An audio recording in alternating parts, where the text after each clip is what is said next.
سلامونه ګرانو دوستانو، په دې هیله چې ټول به راته روغ او جوړ په لومړي سر کې خو ټولو افغانانو ته د سترې بریا مبارکي وایم. افغان ابدالیان لوبډلې پاکستان لوبډلې ته یو ستره ماتې ورکړله، د خپلو ټولو لوبو غچ یې ترېنه واخیستی.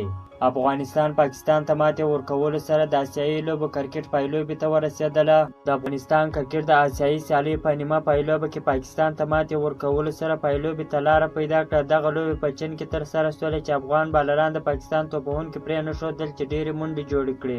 افغان توپ اچوونکو د پاکستان ټوله لوبډله په 100 اورونو کې په 115 منډو باندې وسوځوله. افغان توپ اچوونکي د لوبې په دویمه پړنۍ کې یا د هدف په 13 اور کې پوره کړې او پایلوبې ته لاره پیدا کړله. د افغانستان له لوري فرید احمد ملک 3، قیس احمد او ظاهر خان بیا 2 ویکټې واخیستلې او کریم جنت کپتان ګلبدین نایب بیا یو ویکټ واخیستله.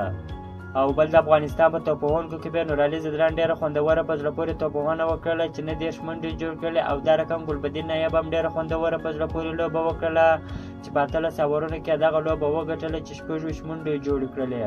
که وګورو دغه پیچ او ویشتنځای ښکاره کېدی چې ډېر د بالرانو دپاره جوړ، خو بالرانو بیا ډېره خوندوره په زړه پورې لوبه وکړله. بیټسمینانو هغسې لوبه نسوه کولی لکه څنګه چې توقع ځینې کېدله، خو بیا هم د افغانستان بیټسمینانو هم ډېره خوندوره په زړه پورې لوبه وکړله چې دغه ستره بریا یې په خپل نوم کړله.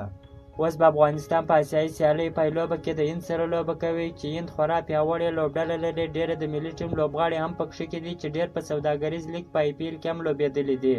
افغان لوبډلې کم تر کمه پایلوبې ته تر رسېدو وروسته یا د سرو زرو یا د سپینو زرو میډال هم خپل کړی دی او د دغه پایلوبې ګټونکې لوبډله به د سرو زرو میډال ترلاسه کوي او د دغو سیالیو دویمه لوبډله به د سپینو زرو میډال ترلاسه کوي چې افغانستان او هندوستان پایلوبه به سبا ترسره سي.